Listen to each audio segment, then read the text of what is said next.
Très bien, commençons. Au nom du Père et du Fils et du Saint-Esprit. Amen.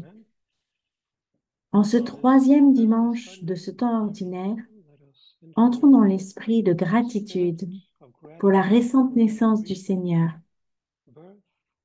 Et alors que nous nous préparons dans les 3 prochaines semaines à cheminer avec lui pendant 40 jours dans le désert, disons, Notre Père qui es aux cieux, que ton nom soit sanctifié, que ton règne vienne. Que ta volonté soit faite sur la terre comme au ciel. Donne-nous aujourd'hui notre pain de ce jour.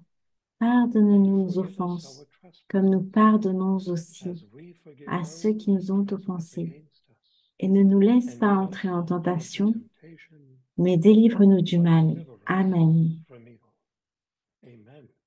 Au nom du Père et du Fils et du Saint-Esprit. Amen. Eh bien, merci à tous de nous avoir rejoints. La dernière fois, il y a quelques semaines, quand nous avons eu cette formation en ligne sur la divine volonté et les questions-réponses, nous avons pu répondre à quelques questions et nous avons eu beaucoup de retours positifs, notamment de personnes d'Australie, des États-Unis et de l'Europe sur ce qui a été diffusé. Sachez que le compte Zoom que nous utilisons est limité à un certain nombre de participants. Donc la dernière fois, on a atteint le maximum, c'est-à-dire 100 personnes, et il y avait environ 200 personnes qui essayaient de se connecter. Et les personnes se sont demandé, mais comment se fait-il que je ne peux pas me connecter? En fait, Zoom est limité. Mais pour cette raison, nous mettons en ligne ces leçons sur la divine volonté sur YouTube. Mike le fait parce que je ne fais rien de tout ça. Je ne connais rien à la technologie et aux questions informatiques. Donc, c'est lui qui publie ces sessions. Je ne sais pas comment il le fait, mais vous trouverez un lien si vous ne parvenez pas à vous connecter aujourd'hui ou si vous avez manqué les sessions précédentes. Cela étant dit, une des questions posées la dernière fois et à laquelle je n'avais pas eu le temps de répondre concernait la fusion. Je vais donc poser la question, puis j'y répondrai. La question est, elle vient d'Albert. Je ne sais pas qui est Albert, et voici la question. Quand nous faisons un acte en étant fusionnés à la divine volonté, est-ce suffisant de laisser Jésus agir à travers nous? Ou bien est-ce que chaque acte doit inclure des réparations et intercessions pour toutes les personnes passées, présentes et futures qui font l'acte sans y penser ou même sans amour? Eh bien, qu'entend-on par se fondre dans la divine volonté? La question est essentiellement, est-ce que nous le faisons? Est-ce que Jésus le fait? Et cela en fait-il une intercession ou une réparation pour les autres? Commençons par le fait de se fondre ou se fusionner dans la divine volonté. Ce que Jésus dit à Louisa, c'est qu'il s'agit de l'acte le plus solennel que l'on puisse faire. Je pense que c'est le mot qu'il utilise. Oui, c'est solennel. Et cela est extrait du tome 17 au 4 janvier 1925. Je vais l'afficher ici et lire ce passage pour souligner l'importance de se fusionner dans la divine volonté.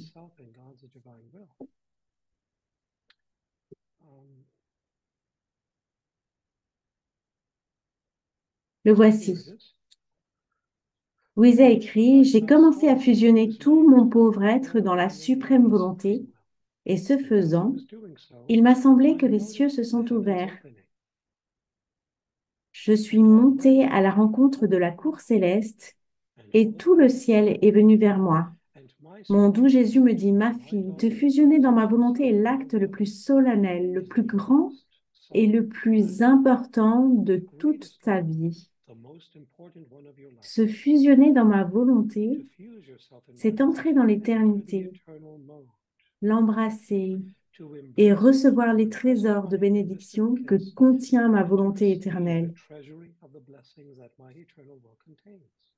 Qui plus est, à mesure que l'âme se fond dans notre suprême volonté, tout le ciel va à leur rencontre de cette âme. pour y déposer toutes les bénédictions et tout ce qu'elles ont,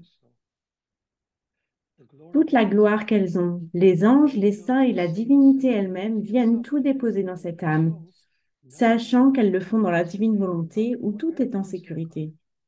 À quoi cela sert-il?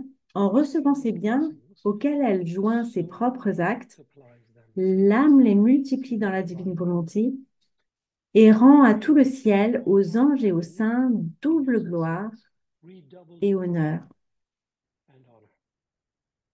Ainsi, en te fusionnant dans ma volonté, tu mets le ciel et la terre en effervescence.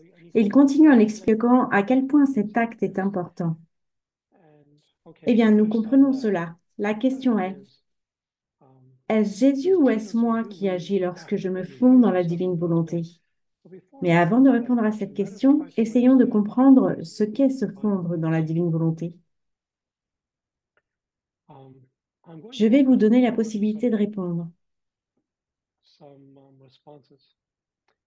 Quelqu'un veut essayer de deviner?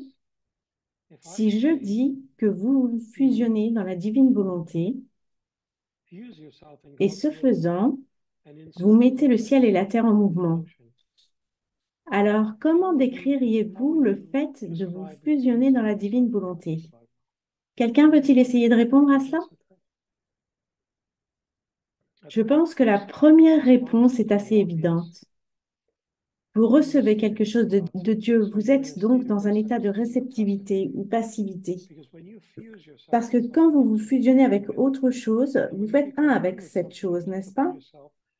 Et quand vous ne faites plus qu'un avec cette chose, vous prenez les qualités de cette chose avec laquelle vous vous fusionnez. Prenons un exemple. Par exemple, le bois dans le feu. Le feu consume le bois et le bois devient feu. Il disparaît et il part en fumée, mais il entre dans le feu, il l'alimente et augmente sa flamme. Alors lorsque par ce processus, il ne fait plus qu'un avec le feu, il acquiert les caractéristiques du feu.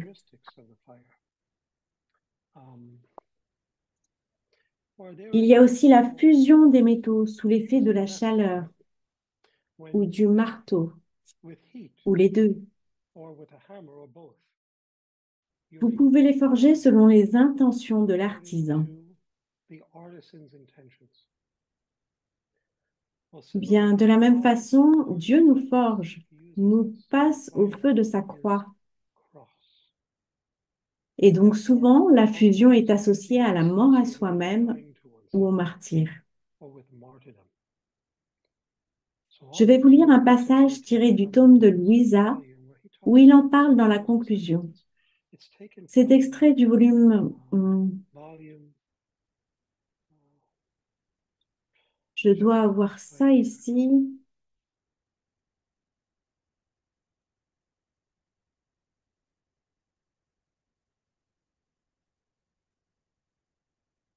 Oui, cela vient du tome 17 au 4 janvier 1925. Jésus dit, si tu savais ce qui se passe quand tu fusionnes dans ma volonté, tu brûlerais du désir de le faire continuellement. Chaque fois que tu décides de vivre dans ma volonté, tu te disposes à vivre le martyre de ta propre volonté. Vois-tu ce que signifie se fusionner dans ma volonté? C'est être continuellement martyr de ma suprême volonté. Cela est-il banal et sans importance? Jésus dit donc ici que lorsqu'on fusionne avec la divine volonté, on meurt à sa propre volonté. Mais vous vous demandez peut-être, eh bien, comment puis-je faire cela? Comment puis-je mourir à moi-même en martyr à la divine volonté? Comment puis-je le faire? Eh bien, la première chose est de réfléchir. Vous regardez votre vie et vous faites une relecture pour voir si quelque chose ne va pas. La première chose que vous regardez est votre vie spirituelle. Ai-je prié aujourd'hui? Suis-je allé à la messe? C'est dimanche. À quand remonte ma dernière confession? Et puis, après avoir fait cela, vous regardez vos obligations personnelles et les responsabilités qui font également partie de la divine volonté. Et dans la mesure où vous accomplissez ces objectifs, vous accomplissez la divine volonté et mourrez à votre propre volonté. Donc, quand vous commencez à vous fusionner dans la divine volonté, vous passez en revue très brièvement votre journée et vous faites ce que vous avez négligé de faire. Et si vous ne le faites pas, vous sortez de la divine volonté. Essayez de le faire avant le coucher du soleil. Et vous faites de votre mieux pour le faire à temps.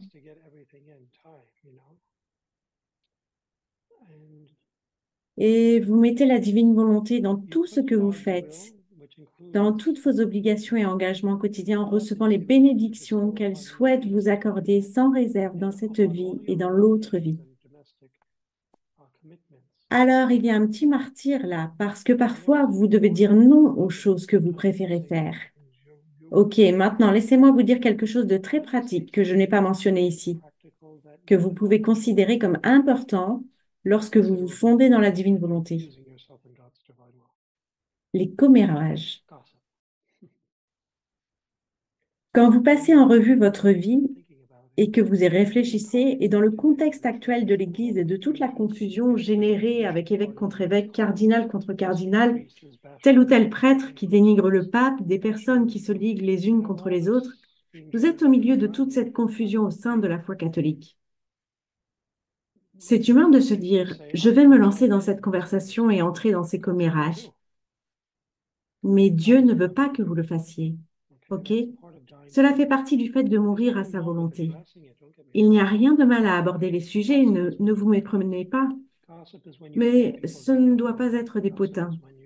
Dire des choses des gens qu'on ne dirait pas devant eux. Moi, je suis italien, donc je dis devant les gens tout ce que je dis aussi derrière leur dos, donc je ne calomnie pas. Désolée.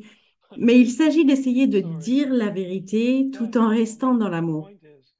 Maintenant, il existe deux types d'amour, ne vous méprenez pas. Il y a l'amour tendre que tout le monde aime, et puis il y a l'amour tranchant, ce que peu de gens aiment parce qu'on peut être catalogué. Mais Jésus utilisait les deux. Jésus l'a vraiment fait sous les yeux des pharisiens et des scribes quand il les a traités d'hypocrites, de sépulcres blanchis, en disant que les prostituées et les collecteurs d'impôts arriveraient au paradis avant eux. Et donc, ce cas précis, il s'agit de responsables de l'Église, dire que les prostituées entreront au paradis avant vous et le faire en public.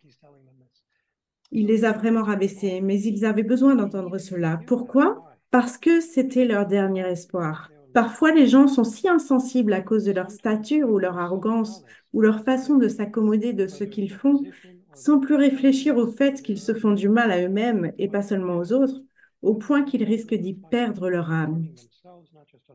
Jésus a vu cette condition en eux et leur a parlé de cette manière pour les sortir de leur léthargie morale et spirituelle. Nous ne pouvons pas savoir tout ceci à moins que le Christ ne le révèle, et c'est ce qu'il a fait. Ainsi, lorsque le Christ a eu cette grande colère contre les marchands du temple en renversant les tables et en faisant un fouet pour faire sortir les bœufs, il était violent, ce n'était pas un pacifiste à ce moment-là. Jésus a dit, je ne suis pas venu apporter la paix, mais le glaive, n'est-ce pas? Il y a donc l'amour tendre que le Christ a montré à la prostituée ou à la femme adultère à qui il a pardonné, ou à la femme qui a eu 5 maris en Samarie. Et puis, il y a l'amour tranchant qu'il a montré aussi aux gens qui n'étaient pas disposés à changer. Et cela s'applique à nous aussi. Ainsi, lorsque nous évaluons nos vies, nous ne devrions pas dire, Seigneur, j'étais direct, brusque ou en colère contre la personne. Si c'était pour la gloire de Dieu, si nous utilisons cet amour tranchant pour la gloire de Dieu, pour sortir une personne de sa bêtise, il n'y a pas de péché en cela. Mais si nous exprimons juste notre colère et que nous nous retournons vers les autres pour les blesser, ça c'est un péché. Bien sûr, il n'y a pas de méchanceté en Dieu. Il y a cette vigilance attentionnée qui pousse la personne à secouer les autres parfois, d'accord? Et dans ce monde où nous vivons, nous subirons un lavage de cerveau selon lequel l'amour tranchant serait mauvais. Et ce n'est pas le cas. C'est comme cette idée que nous ne devons pas donner de correction, sinon nous allons être critiqués par nos voisins qui diront que nous ne sommes pas dans l'amour. Pourtant, il faut se servir des deux. Il faut être tendre ou tranchant selon les différentes situations de la vie. Cela dit, se fusionner dans la divine volonté et mettre Dieu en premier, que cela nécessite d'utiliser un amour tendre ou plus dur, tout comme Jésus l'a fait. Mettez-le en premier, mettez Jésus en premier, même si cela vous coûte. Bien sûr, vous ne voulez pas perdre des amis, mais s'ils vous mettent dans une position où ce sont eux ou Dieu, Dieu passera en premier. Vous ne les excluez pas, mais ils viendront après Dieu et vous. Vous découvrirez que si vous faites cela, vous trouverez de vrais amis dans la vie. Les vrais amis apprécieront que vous mettiez Dieu en premier plan et eux ensuite dans une même équation. Jésus le dit aussi à Louisa le 18 avril 1917, la même année que Fatima, dans le tome 12. Quand tu te fonds avec moi dans ma volonté, un soleil se forme en toi.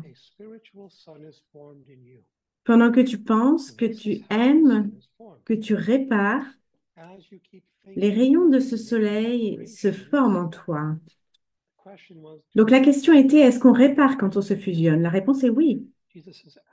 Jésus dit, quand tu te fonds avec moi dans ma volonté, un soleil se forme en toi. Pendant que tu penses, que tu aimes, que tu répares, les rayons se forment. Et en arrière-plan, ma volonté couronne ces rayons. Et ma volonté constitue la substance de ces rayons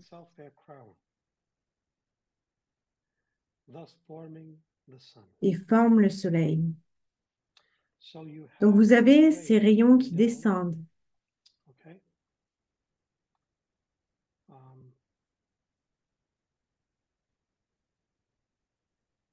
Et en pensant, en aimant, en réparant,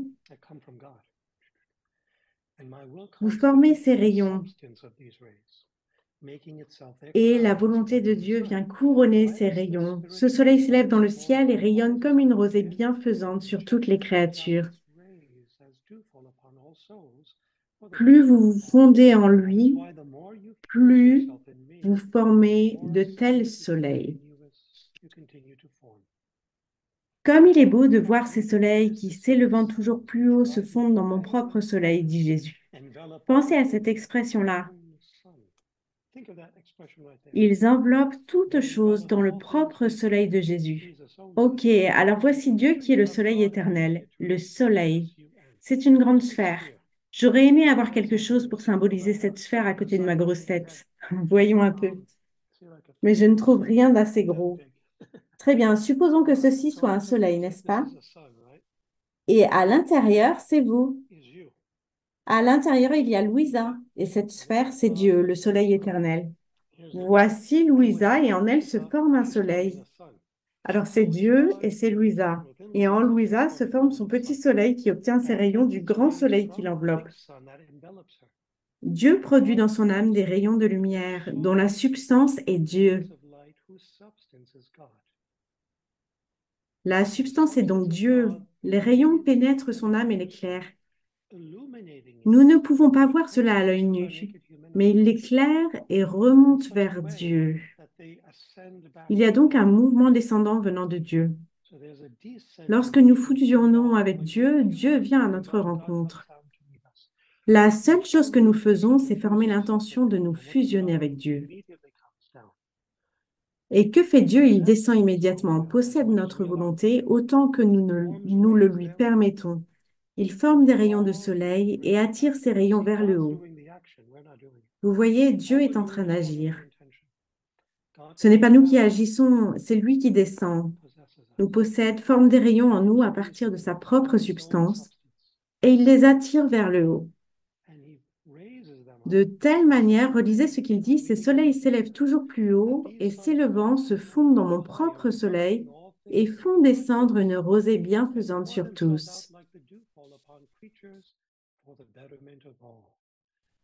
Combien de grâces les créatures ne reçoivent-elles pas ainsi? J'en suis si saisie que dès qu'une âme se fond en moi, je fais pleuvoir sur elle des grâces en abondance, de manière qu'elle forme un soleil encore plus grand pour pouvoir ensuite verser une rosée plus abondante sur tous.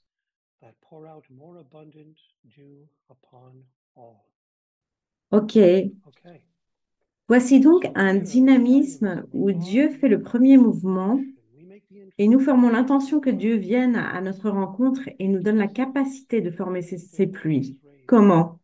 En nous unissant dans tout ce que nous faisons, en réparant, priant, marchant, balayant, faisant la vaisselle, en étant patient avec nous-mêmes et avec les autres, et ainsi de suite. Et chacun de ces éléments agit pour que des rayons se forment, soient générés, et que Dieu les élève au-dessus des cieux dans son sein. Puis, il les déverse sur toute la création, y compris sur les anges et les saints, redoublant leur gloire et leur honneur pour toute l'éternité. Or, cela ne peut se faire que si nous ne sommes pas désagréables à Dieu. Il faut donc être en état de grâce pour que Dieu fasse cela. Et nous devons dire non. Nous devons dire non à notre propre volonté quand nous nous fusionnons dans la divine volonté. Nous devrions donc en faire une résolution quotidienne au début de chaque journée, de faire un certain nombre de prières quand nous nous réveillons, au milieu de la journée, le soir, quand nous nous couchons, pour ne pas laisser la journée passer et dire, oh, j'ai oublié de donner du temps à Dieu. Et cela fait partie de la fusion en Dieu. Ce n'est pas simplement un acte isolé de tous nos actes de la journée. C'est le fruit de nos actes qui ont tenté de s'unir à Dieu tout au long de la journée. Alors Dieu prend votre intention de toujours vivre dans sa volonté. Et puis, quand vous reviendrez à vos sens dans ces moments intermittents, imprégnez-vous de lui de manière passive, de manière recueillie et réceptive. C'est à ce moment que les soleils se forment. Et quand vous n'êtes pas capable de vous souvenir ou d'être délibérément dans cet état de passivité, mais que vous êtes occupé à travailler avec d'autres personnes, ces rayons se propagent. Dieu fait le travail de distribuer ces rayons à travers le cosmos, dans toute la création, au ciel et sur la terre. Maintenant, pendant que Dieu fait cela, Jésus dit à Louisa que l'âme se développe. Vous pouvez former de plus en plus de soleils que votre âme peut contenir. Alors, Jésus dit donc à Louisa dans le tome 14, le 14 juillet 1922, tome 14, Jésus lui dit, c'est pourquoi je t'ai amené dans notre sein. Quand le reste de ces rayons monte dans le sein de Dieu, il s'agit de ses entrailles. C'est pourquoi je t'ai amené dans notre sein, pour qu'en vivant avec nous, ta volonté se fonde dans la nôtre et y croisse. Cette fusion se produit donc en Dieu, au sein de ce grand soleil. Cette fusion se produit vraiment en Dieu, dans ce grand soleil. Louisa est là, et au sein de Louisa, il y a une volonté dans son âme qui a mis en mouvement sa mémoire. C'est là que les actions se développent dans son âme. Mais tout cela vient de Dieu qui l'entoure et qui l'enveloppe. J'espère donc que j'ai répondu à la question. Est-ce que quelqu'un d'autre a des questions? Il nous reste 30 minutes. Vous pouvez réactiver votre micro et lever la main. Sinon, je continuerai avec une autre question. Père? Oui, bonjour.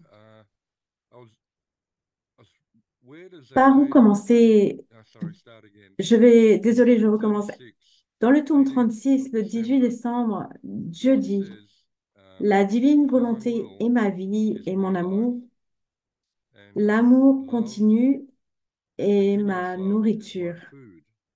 Et puis plus tard, dans le volume 36, surtout le 28 décembre, je pense, Notre-Dame, tous les actes de Notre-Dame, les actes divins, sont continuellement rattachés aux actes de Jésus. Et pour moi, le dilemme est de dire comment fonctionne avec l'acte conscient et continuel les actes actuels tout au long de notre journée. Jésus dit que quand vous avez la divine volonté, Cela convertit tous vos actes et pensées en amour. Mais je n'ai pas trouvé cela dans les tomes. C'est un peu comme quand vous avez dit que l'acte, c'est Dieu qui le fait avec nous. Mais Dieu est amour. Notre acte est transformé. Il utilise le mot convertir ou transformer en amour. Alors, ne devrions-nous pas donner la priorité à l'amour dans notre acte conscient ou quelque chose comme ça dans la fusion? Oui, je comprends la question. Je pense que la différence entre la vie, sa vie et l'amour en vivant dans la divine volonté implique la vie, vivre sa vie. Et Jésus, comme vous l'avez mentionné, dit que sa vie est sa volonté et son amour est la nourriture qui nourrit cette volonté ou cette vie. Sa divine volonté est vie, son amour est nourriture. Ainsi, tout comme le corps a besoin de nourriture, non seulement pour la vie du corps, mais aussi pour réaliser son objectif, de même, la vie a besoin d'amour pour prospérer. OK? Maintenant, si vous allez au tome 4, vous dites n'avoir jamais entendu cela. On le trouve en fait au tome 4. C'est le 14 octobre 1901. Jésus dit à Louisa, non, en fait, c'est Louisa qui parle. J'ai compris que lorsque Dieu nous crée, cet attribut de la charité se déverse en nous et nous remplit totalement, de sorte que si l'âme correspond, notre nature devrait se transformer en charité pour Dieu. La vraie nature serait transformée en charité pour Dieu. Donc l'amour est le deuxième mot après tout autre mot dans la divine volonté, après la vie.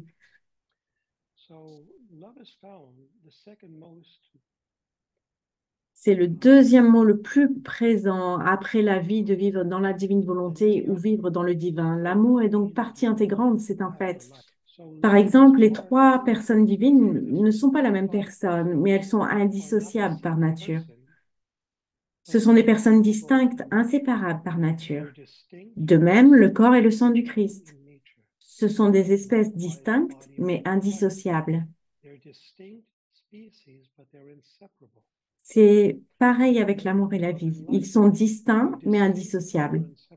L'amour nourrit la vie et non l'inverse. Sans amour, il n'y a pas de vie. La vie doit donc avoir de l'amour. Vous ne pouvez pas vivre dans le monde divin sans amour. Mais comme je l'ai mentionné plus tôt, l'amour n'est pas toujours cette approche de l'étreinte floue, pleine de confiance à la kumbaya. C'est peut-être le cas parfois, mais parfois il faut que ce soit un amour plus dur. De cette façon, vous irritez délibérément les gens. Ce n'est pas compliqué à faire. N'importe qui peut le faire. Mais si c'est purement dans les intérêts de Dieu, alors faites-le. Cette dureté peut alors acquérir les caractéristiques de l'amour. J'espère que ça répond à votre question. Oui, c'est presque ça, Père. Merci. Un point mineur à ce sujet est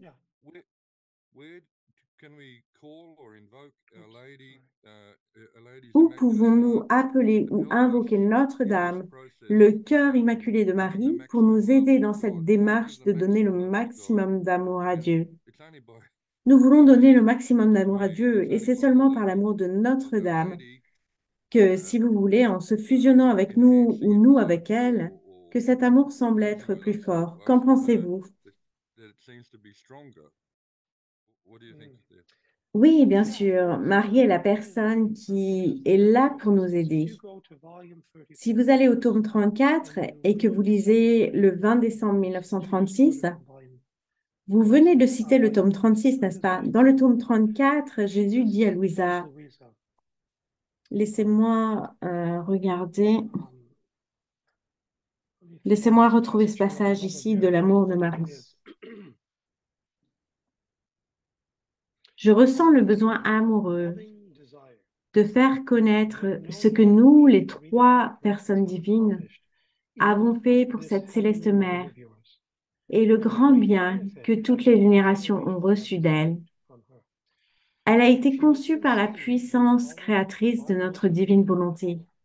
Et notre volonté a appelé toutes les âmes à être conçues dans le cœur de la très sainte Vierge Marie. Vous avez posé la question sur le cœur immaculé de Marie et sur son amour. La réponse est ici. Elle a été conçue par la puissance créatrice de notre divine volonté et notre volonté a appelé toutes les âmes à être conçues dans le cœur de la très sainte Vierge Marie. Mais ça n'était pas suffisant pour notre amour. Cédant aux excès les plus incroyables, notre puissance créatrice a conçu la Vierge Marie dans chaque âme. A conçu la Vierge Marie dans chaque âme. Cela signifie qu'au moment où vous avez été conçu, Marie était à l'intérieur de votre âme, afin que tous puissent avoir une mère et ressentir sa maternité dans les profondeurs de son âme.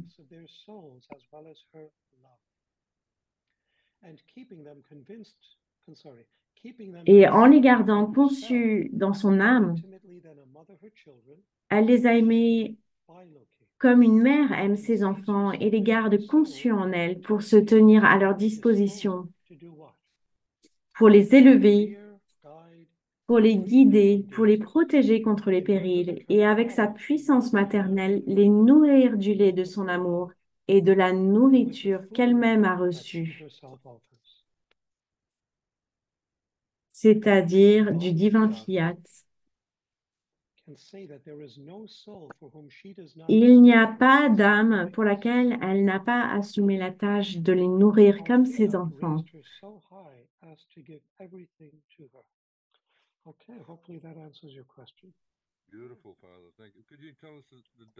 Oui, pourriez-vous répéter de quel tome il s'agit? Oui, au tome 34, le 20 décembre 1936. Merci, Père. Je vous en prie. Père, nous avons une question de Rhonda. Sa main est levée. Ok, oui, Rhonda. Père, c'est plutôt une question pratique pour nous. Mais je suppose que je ne suis pas la seule à lutter avec ce dont je vais vous parler. Comment rester fusionné dans la divine volonté quand je vais à la messe et qu'ensuite je suis en action de grâce, mais surtout quand les gens viennent dire bonjour et veulent me parler. Je veux être gentille, chaleureuse et aimante, mais j'aimerais rester centrée sur Jésus. Je veux me recueillir, je veux lui donner ce que je peux avant la messe et le remercier après la messe. Et parfois, juste après la messe, je dois courir me confesser.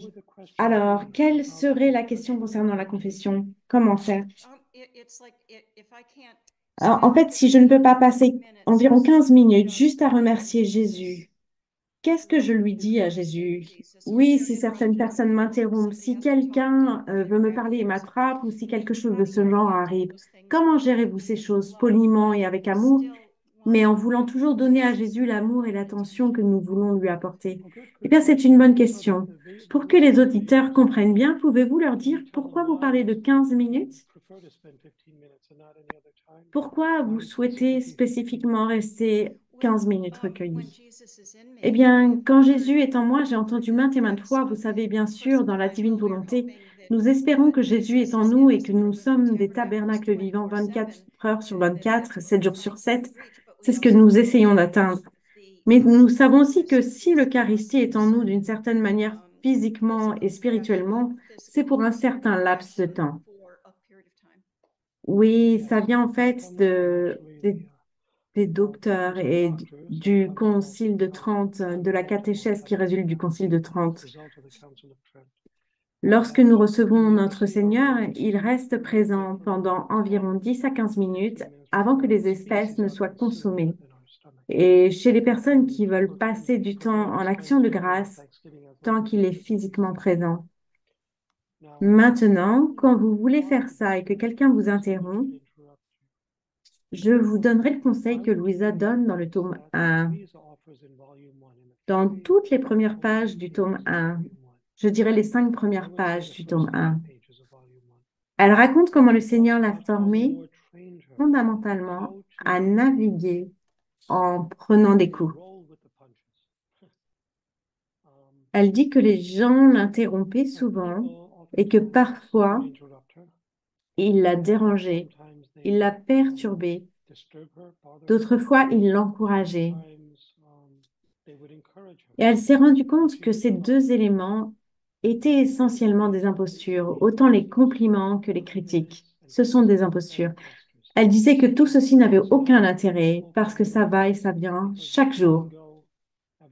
Et la petite fleur disait la même chose dans son journal qui parlait de son âme. Ses encouragements, ses découragements, elle les considérait comme quelque chose d'insignifiant. Et puis elle explique, Louisa, dans les premières pages du tome 1, que le Seigneur lui a appris à gérer ses distractions, ses perturbations. Forte de ses encouragements, elle dit qu'elle allait apprendre à voir Dieu en toutes choses et regarder les personnes comme instruments de la main de Dieu, même s'ils sont la cause de perturbations. Ce n'est pas facile à faire quand on ne comprend pas quel est l'objectif de Dieu derrière tout cela. C'est pourquoi Jésus a formé Louisa. Cela ne s'est pas produit du jour au lendemain. Il lui a fallu des années pour maîtriser cela. Et c'est devenu une seconde nature pour elle d'apprécier si quelqu'un entrait pour lui parler, les mots justes à prononcer et le comportement à avoir pour ne pas être troublée. Elle ne perdait pas patience, elle ne perdait pas la paix. Que se passe-t-il chez les saints? On m'a d'ailleurs posé la question avant ma thèse de doctorat en 2012. Un des professeurs de théologie m'a appelé dans son bureau. C'était comme un briefing. En gros, il a pris la température. Vous savez, il vous pose ces questions auxquelles vous ne vous attendez pas. Il m'a demandé, qu'est-ce qu'un saint? Que suis-je censé répondre? Vous savez, je ne voulais pas donner juste mon avis. Donc, pour moi, un saint est quelqu'un qui est exemplaire dans les vertus héroïques, quelqu'un qui a des notes exemplaires en termes de conduite morale, celui qui prêche et enseigne sans contredire les Écritures, la tradition, celui qui est un bon exemple pour les personnes qui l'entourent, et la liste continue. Et j'ai finalement répondu simplement, c'est quelqu'un qui ose relever des défis et sait se sortir de situations difficiles de manière habile sans se troubler. Dieu met les saints dans des situations impossibles, des situations de vie difficiles. Et ils ont été éduqués et formés par Dieu de telle manière, à travers la souffrance, à travers les contradictions et les épreuves, qu'ils ont appris à ne jamais perdre leur sang-froid intérieurement. Et d'une manière ou d'une autre, ils ont un talent, un petit truc pour sortir de ces situations impossibles où d'autres personnes ont beaucoup de mal. Et c'est à cela que Louisa a été formée. Vous savez, des gens venaient parfois chez elle l'après-midi. Les filles venaient chez elle presque tous les jours. Elles étaient ensemble pour lire les heures de la Passion. Mais parfois, d'autres personnes venaient et coupaient la vie de prière. Et elle savait que Jésus voulait qu'elle soit toujours dans un état de prière. Et pourtant, elle devait faire des exceptions à cela. Mais elle le faisait de telle manière que c'était fluide. Et même la distraction devenait une prière pour elle. Elle pouvait transformer cela en une forme de prière. Les plus grands saints, à mon avis, dans l'Église, ne sont pas les personnes qui n'avaient jamais de distraction. Ce sont ceux qui recherchaient toujours la vie contemplative au milieu des distractions, comme Jean de la Croix et Thérèse d'Avila. C'étaient des gens qui parcouraient des centaines de kilomètres, fondaient des monastères, mais ils vivaient au plus haut niveau de l'union contemplative. C'est difficile, mais ils l'ont maîtrisé, et cela prend du temps et demande des sacrifices. Et je pense que plus une personne meurt à elle-même dans les petites choses de la vie, plus, me semble-t-il, elle est capable de découvrir ce talent de voir la main de Dieu dans et à travers toutes les personnes. Qu'il s'agisse de personnes qui vous distraient ou de personnes qui vous font des compliments. Donc, si vous voulez rester en prière pendant 15 minutes et que les gens viennent vers vous, je dirais, répondez de telle manière que votre réponse soit aussi une prière. Parce que rappelez-vous, Jésus n'est pas offensé si vous parlez à quelqu'un. Même si vous le remerciez après la communion, il est en vous et il est aussi dans cette personne, surtout si elle a assisté à la messe. Elle a dû le recevoir, n'est-ce pas? Alors, vous êtes comme Jésus dans le ventre de Marie qui parle à Jean-Baptiste dans le ventre d'Élisabeth. Merci, je vous en prie. OK. on revient à nos sujets. A-t-on d'autres questions ici qui ont été posées auxquelles je n'avais pas pu répondre il y a quelques semaines?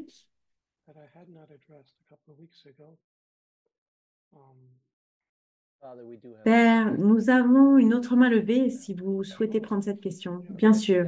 Mademoiselle Déborah, allez-y. Oui, c'est à peu près ce que cet homme décrivait formellement concernant la volonté de Dieu. Je ne peux même pas prononcer son nom, mais la façon dont il vivait sa vie, quoi qu'il arrive, pauvre, riche, dans le froid, peu importe, toujours en remerciant le Seigneur. Tout venait du Seigneur. Et vous savez, rester dans la charité, quels que soient les événements, et rendre grâce à Dieu, le bénir.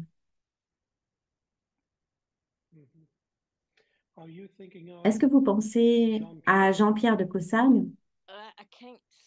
Je n'arrive pas à prononcer correctement son nom, c'est Aloysius de Gonzague. Oui, oui, c'est ça. C'est la personne dont le père de Louisa s'est inspiré pour lui donner son nom. Oh, waouh, je ne le savais pas. Elle a été appelée Louisa en l'honneur d'Aloysius de Gonzague.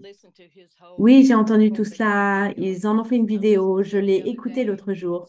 Je veux dire, c'est tellement divin. Bien, vraiment, je veux dire, vous savez, c'est faire la volonté de Dieu. Et je l'ai entendu il y a environ 3 ou 4 ans avant de découvrir réellement la divine volonté. Et c'est, je veux dire, tout, tout est Dieu, vous savez, tout est divin. Tout ce qui nous arrive, c'est la volonté de Dieu. Et c'est tellement beau d'avoir ce don, vous savez, et découvrir tout cela. Oui, c'est un don extraordinaire que Dieu nous fait, surtout en cette fin des temps où les plus grands péchés se multiplient plus que jamais. Nous sommes très chanceux d'avoir cela. Nous ne le méritons pas, vous savez cela. Cette génération est la moins digne de toutes. Et c'est précisément ce pourquoi Dieu fait ce don. Parce que Satan s'est essentiellement basé sur la vision du pape Léon XIII. Il avait 100 ans pour tester l'humanité et nous sommes maintenant à la fin des 100 ans. C'est une approximation. Et sachant que Satan aurait cette latitude, le Saint-Esprit a fourni le remède en nous donnant la plus grande effusion de miséricorde dont l'Église n'avait jamais entendu parler avant. Imaginez être né 100 ans plus tôt. Vous n'auriez pas eu d'indulgence plénière pour la fête de la divine miséricorde. Cela a été réservé pour la fin des temps, ce qui est une grande grâce. Avant que cette dévotion à la divine miséricorde n'existe, aucun saint ne pouvait dire, avant les années 1900, j'ai reçu la même chose que les fruits du baptême. C'est comme si j'étais de nouveau baptisé, vous savez. Bien sûr, on n'est pas rebaptisé. Cela n'enlève pas le péché originel. Mais quand vous mourrez, cela enlève tout péché de telle manière que vous ne serez jugé qu'à partir de ce jour. Tous vos autres péchés du passé auront disparu. Et même la peine qui était due pour ces péchés. Je crois que c'est pour cette raison que le pape Jean-Paul II a reçu la grâce de mourir euh, à la date de la fête de la miséricorde divine, parce qu'il a fait cette grâce à l'Église. Et parce que nous sommes nés en ce grand temps d'iniquité, Dieu nous accorde la plus grande miséricorde. Et après la miséricorde, le plus grand don qu'il puisse jamais faire à l'humanité, c'est de vivre dans sa volonté qui élève l'âme comme il se doit à la propre action de Dieu en nous, unie à sa volonté de manière bien supérieure. Et tous les saints du passé qui ne pouvaient pas exercer un effet transtemporel sur toute la création et qui n'ont pas pu multiplier leurs actes à l'infini dans tout le cosmos, chez les anges et les saints du passé ne pouvaient pas faire cela. Seule cette génération reçoit ce don unique de multiplier ses actes à l'infini, redoublant de gloire et d'honneur, y compris redoublant la gloire et l'honneur des saints et des anges. Aucun saint ne pouvait faire cela. Alors oui, nous sommes extrêmement bénis dans cette fin des temps. Et c'est pourquoi il est important, chaque matin, quand nous nous réveillons, de consacrer toute la journée à la richesse divine. Ne manquez pas cette opportunité. Si chaque matin, quand vous vous réveillez, vous faites votre offrande du matin, qu'on appelle aussi l'acte préalable, Vous consacrez chaque pensée, parole, action, joie, souffrance, chagrin, tout ce que vous sentez, ressentez tout au long de la journée, tout sera scellé dans ce mode éternel. C'est un acte de fusion, l'offrande du matin, se fusionner à nouveau dans l'acte unique et éternel de la divine volonté. Et à ce moment-là, le soleil éternel entre en vous, produisant des rayons formés par la substance de sa volonté éternelle. Il est important de faire cet acte. À mon avis, c'est le plus important. Se fusionner dans la divine volonté le matin. OK. Il nous reste 5 minutes. OK, donc je suis ici en Italie et sur une note plus légère. À moins que vous n'ayez des questions, n'hésitez pas à lever la main ou à m'interrompre. Je vais partager avec vous quelque chose que vous ne trouverez pas où que vous soyez et que je viens de recevoir ce soir. C'est quelque chose que j'apprécie uniquement en Italie parce que je ne le trouve pas aux États-Unis. Voilà. Maintenant, quand je le mangerai, je le ferai dans la divine volonté. Je ne vais pas manger tout d'un coup parce que sinon je sortirai de la divine volonté. Ça s'appelle du panettone. C'est vraiment bon. Ce n'est pas juste du raisin sec, mais il y a des œufs dedans et d'autres bonnes choses. C'est quelque chose que les Italiens prennent au petit déjeuner ou en collation. Et je ne suis pas venue en Italie juste pour ça d'ailleurs. C'est l'un des effets collatéraux, l'un des avantages. C'est quelque chose de bon qu'ils ont ici en Italie. Vous savez, Jésus a choisi d'être du pain pour une raison. Il a choisi de prendre la forme du pain parce que c'est accessible à tous, tout comme le vin. Le vin est accessible à tous les pays. Nous avons choisi les choses les plus courantes pour nous enrichir. Bref, d'accord. Alors, je vais vous demander à tous de réactiver vos micros si vous le souhaitez. La prochaine fois, je vais vous parler du don de la vie dans la divine volonté et de notre approche par rapport au corps du Christ à l'Église. Il y a plusieurs siècles, l'Église enseignait extra ecclesiam nulla salus, qui en latin signifie qu'il n'y avait pas de salut en dehors de l'Église. Beaucoup de gens ont compris que cela signifiait l'Église catholique, mais ce n'est pas ce que cela veut dire. Et je veux vous en expliquer le sens. En dehors de l'Église, il n'y avait pas de salut. Et avec les conciles de l'Église des derniers temps, nous avons clarifié ce que cela signifie, notamment à mesure que nous avançons et que la confusion augmente. Jésus nous a prévenus que ces temps viendraient, mais ne nous laissons pas intimider de quelque manière que ce soit. Sachez maîtriser votre langue. Ne commencez pas à être, vous savez, un de ces bavards.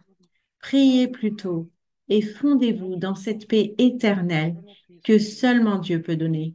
Que la bénédiction de Dieu Tout-Puissant descende sur vous et demeure toujours avec vous au nom du Père et du Fils et du Saint-Esprit.